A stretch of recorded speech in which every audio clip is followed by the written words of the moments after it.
Snacks and smoking breaks. Are you required by law to give house cleaners snacks and smoking breaks? All right, this is a great question, and we're going to talk about that today. Hi there, I'm Angela Brown, and this is Ask a House Cleaner. This is a show where you get to ask a house cleaning question, and I get to help you find an answer. Now, today's show is brought to us by SavvyPerks.com. SavvyPerks.com is an employee perks program that was created for business owners who have a lot of employees. And if they are not mandated by law to give them certain perks and benefits, this is a program that allows you to give a little something extra for a little something extra. Costs a few dollars a month, and it allows you to offer all kinds of different benefits to your employees. For example, let's say that you have house cleaners and they don't have any health benefits, but they want to go get their eyes checked. Savvy Perks offers free eye exams, and then if they need glasses or they need contacts, or even if they need LASIK surgery, there are different companies around the United States and in Canada that will allow you at like 70% off to get those things with your Savvy Perks. So if you need eyewear, you can get a severe discount because it's an offer that is available to small business owners. So that's what this program does. Also, if you need hearing aids, for example, if you were going to go buy some hearing devices, instead of spending $4,000 or $5,000 that you would pay if you went through a regular insurance company, if you don't have the insurance, you can get them at a fraction of the cost. It's a severe discount intended for small business owners who don't have the resources for great big health benefit programs. So it's a whole bunch of other stuff, but there are perks like that that make living affordable if you have a really small or a measly salary. All right, SavvyPerks.com. Okay, on to today's question, which is from a house cleaner who wanted to know if she was obligated to pay for smoking and snack breaks for her employees. Now, this is a great question because there are a lot of people that will say, well, I'm entitled to so many breaks or so many snack breaks or smoking breaks or whatever. The reality is, no, you're not. By the Fair Labor Standard Acts, which is the FLSA, they do not require employers to pay for snack and smoking breaks or small breaks or lunch breaks or any of those things. It is not required. And so, wow, really? Okay, so how this works is this. There's what's called a state labor law. Now, the FLSA is through the U.S. Department of Labor, and it has a certain series of rules and regulations. And it's really eerie. Like, you are not required to pay for vacations. You are not required to pay for overtime. You are not required to pay time and a half if there's a holiday. You are not required to pay severance pay if an employee leaves and goes to another job. There are a bunch of things that would maybe shock you if you knew what was not required. All right, the state labor has sometimes rules that will trump the FLSA. I will leave a link in the show notes so that you can click on the different state that you live in if you live in the United States.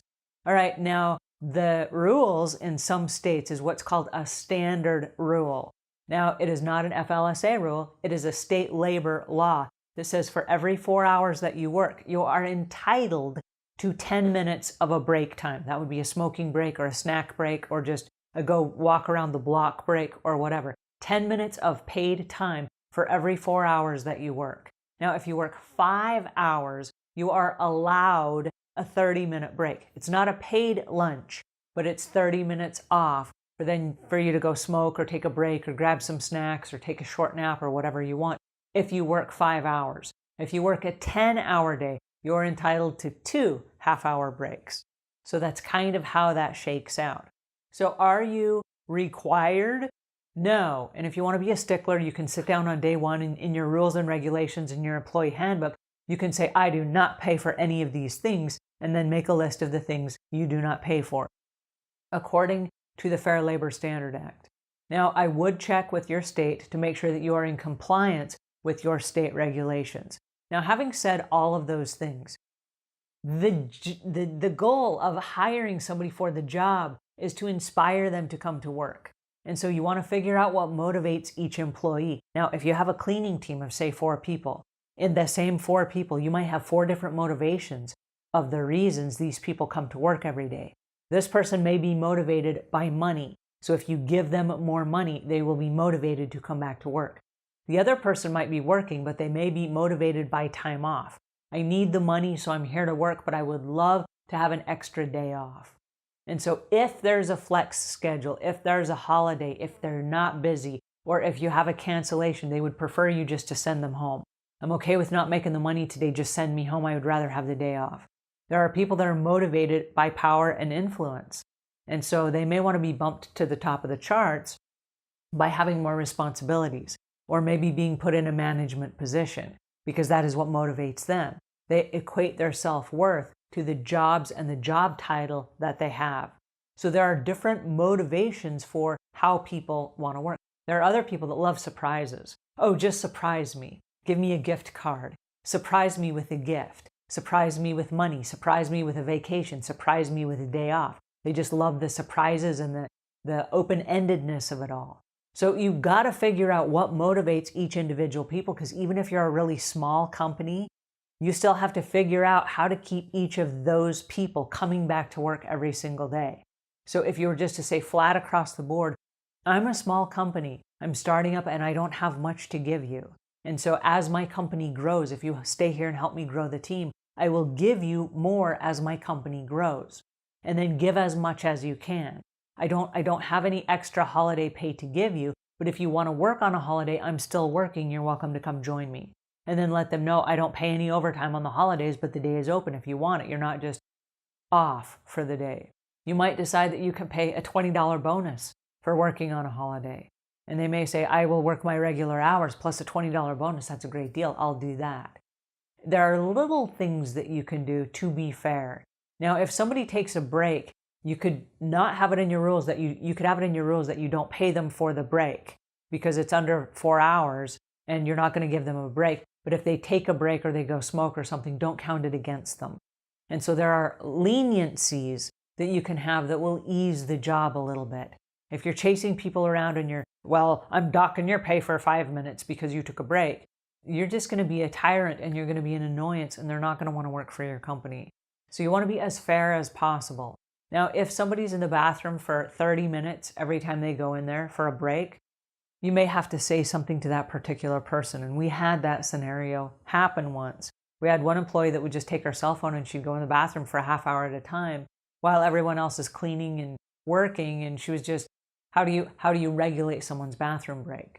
So we did have to make rules and regulations that said, okay, here are your breaks per hour. And if you want to take that as your bathroom break, that's okay. Because it wasn't just a 1 or 2 day thing where there was a problem. It was an everyday thing. All right, so you have to deal with that as well. But having rules in place makes it easy for everyone to understand what the rules are and then follow by those rules. So the goal is to keep people inspired to come back so that they want to help you grow your business. And you do that by offering a little bit more, which is one of the reasons we talk about Savvy Perks. It's giving a little bit more. For the price of a sandwich per month, you can give a little bit more.